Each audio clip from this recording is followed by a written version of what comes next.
If you've been Googling what it really costs to live in Savannah, I want to stop you right here because that is where most people get misled.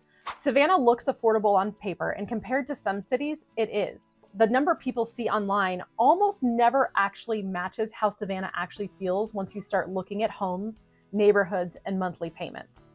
And it's not because the data is fake, it's because Savannah does not behave like a single market. So in this video, I'm going to walk you through the real cost of living in Savannah using actual local data, real examples, and one simple way for you to think about affordability. So you can decide if Savannah works for you before you fall in love with the wrong house. So if you Google cost of living in Savannah, you'll usually get a number, and it's technically right. It just kind of misses a few things that aren't true. So the cost of living calculators assume A, that we have fairly uniform housing stock. We don't. Similar tax structures across neighborhoods, also no. And that our suburban style development patterns are kind of normal, and it's not. Savannah breaks all of those rules and assumptions. So here, housing ranges from the 17 and 1800s all the way up to new construction with some amazing mid-century in between. So instead of asking, is Savannah affordable? The better question is, affordable compared to what and for who? Like, where are you coming from? Are you coming from a high price market, a low price market? Savannah is going to feel very different depending on who you are and where you are coming from. And so that's the lens we're going to use for the rest of this video. So let's ground this in real numbers. So according to the New to 912 guide, side note, the New to 912 guide you're going to hear all over this channel. It is a fantastic document that we have available. The link will be in the comments. You basically register, we're going to email it to you instantaneously, and it is this long, incredible PDF that's going to break down all of this stuff for you. It's so valuable. Definitely download it. So according to the New to 912 guide, the median household income in the Savannah metro area is $82,125. That's $82,125. So that's the household income. So that is the median income for all people that live in our metro area. So that number matters because affordability only makes sense when you pair income with housing costs. Savannah is not a low income market, but it's also not a coastal outlier like parts of Florida, California, New England, or even North Carolina. It sort of sits in the middle. And that's why people move here from high price markets often feel relief when they move here, and then people moving from lower priced markets really feel sticker shock. We're the same city, it's the same numbers, but it's different reactions based on your life experience. So we're going to make this practical. And so I'm going to introduce a simple tool, and we're going to use $300,000 as a reference point. And that would be a $300,000 purchase price. It's not because that's a right price or average price. It's just because I want to kind of show you, based on what neighborhood that we're looking at, where you can expect that neighborhood to fall if we use $300,000 as an anchor. So this anchor is going to help our brains compare trade-offs accurately. Think of it like a ruler. So at roughly $300,000, you're at the baseline entry point for a typical 3 or 4 bedroom home in Savannah in the metro area. That's not going to buy you a house in every neighborhood, and that's not going to buy you every home, but it's a starting point. And so everything we're going to talk about is going to be based on that $300,000. Before we leave Savannah proper, I want to clear up some things because this gets misunderstood all the time. So mid-city Savannah neighborhoods like Kensington Park, Ardsley Park, Baldwin Park, Oakdale are all in the city of Savannah. It's the same city and we have the same general tax structure. But these areas have a tendency to cost more because they're close to downtown, they're close to hospitals and universities, and they're full of 1900s character and are highly walkable. So this is kind of scarcity value, it's not hype. And you can't recreate these neighborhoods. So mid-city houses have a tendency to run about 40% higher than Savannah overall. So if we take that same $300,000 home and we apply 40% higher, then you know that using that $300 baseline, these home purchases are going to be north of $450,000 in these areas, especially if you're inside the city limits. Let's zoom out and compare using that same $300,000. So Rincon, which is a town in Effingham County, it barely registers off the $300,000 baseline.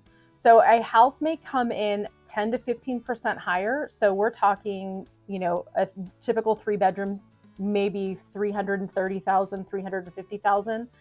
And what you're going to exchange that for is a more suburban area, newer construction, etc. Now, interestingly, Wilmington and Whitmarsh Island, they run about 30% higher. So if you take that same house and you put it in Wilmington or Whitmarsh Island, you're probably going to start around 390,000. It's actually pretty difficult to find anything to buy that's a single family home under 400 out there.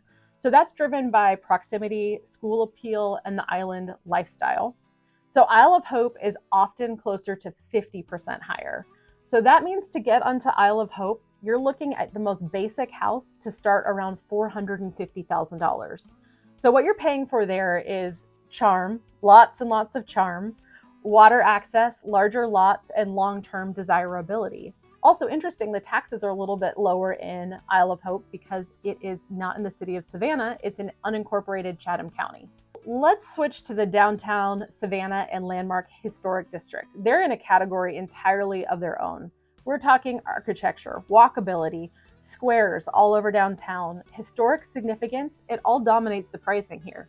So to get into a regular basic 3-bedroom or 4-bedroom house downtown, that's going to be knocking on the door of maybe $650,000, $750,000 to just get downtown. And then Tybee Island. It operates as a lifestyle market. It has beach access, limited inventory, also has different use considerations. So the same general house, same $300,000 starting point is going to come out wildly different on Tybee. You're probably looking at 500, 525 just based on location. So I think it's important to also talk about the difference between renting and buying, because that matters to a lot of relocators. According to the current Savannah rent data, a 1-bedroom house is going to rent on average around $1,013 a month. We can just say 1,000. A 2-bedroom is going to rent around $1,300, and a 3-bedroom is going to rent around $1,850. A 4-bedroom is going to rent around $2,300. So what's interesting about that is those are kind of our baseline rents. So if we can apply those same sort of percentage increases to the different areas as well. What's important here isn't just the price, it's the trend as well. So rents in Savannah are actually down across every bedroom category. This is recorded in January of 2025, some by more than 15 or 20%. And that tells us that the rental market has cooled off a little bit, while ownership costs have stayed more stable. So for some people, renting will make sense. And for others, especially long-term relocators, ownership starts to make a little bit more sense when you look beyond the monthly rent alone. There's no single right answer, but there is going to be a right answer for your timeline. So this is where most online calculators completely fall apart. So what they are going to miss is the differences in our local property taxes.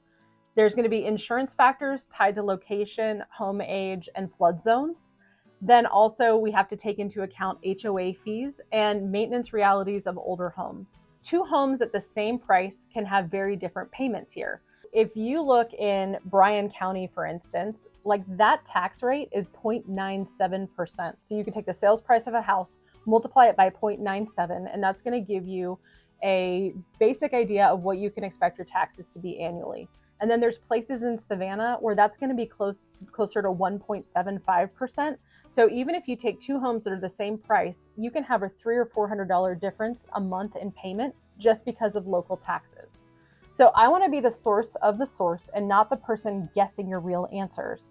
So we're going to get real answers from a couple of local professionals. Number 1, local lenders, and number 2, local insurance professionals. So, and we can run numbers on any specific address for you so you can understand how the taxes are going to impact and insurance is going to impact your final payment. So this is where it all comes together. So if you're moving from a high price market, Savannah feels like a relief. But if you're moving from a lower price market, Savannah can feel really expensive. Neither reaction is wrong. Savannah sort of sits right in the middle. And that's why reacting to pricing is so polarizing.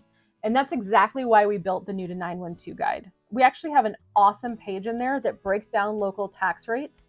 And it also explains how flood insurance and everything will impact your payment.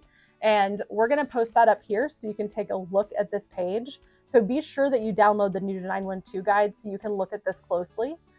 And just keep in mind, Savannah isn't one price point. It's a collection of neighborhoods, lifestyles, and trade-offs. And once you understand, the numbers really will make sense. If you want help figuring out where your budget actually fits before you start touring our home, download the New to 912 guide below. We built it for people relocating to Savannah who don't want surprises.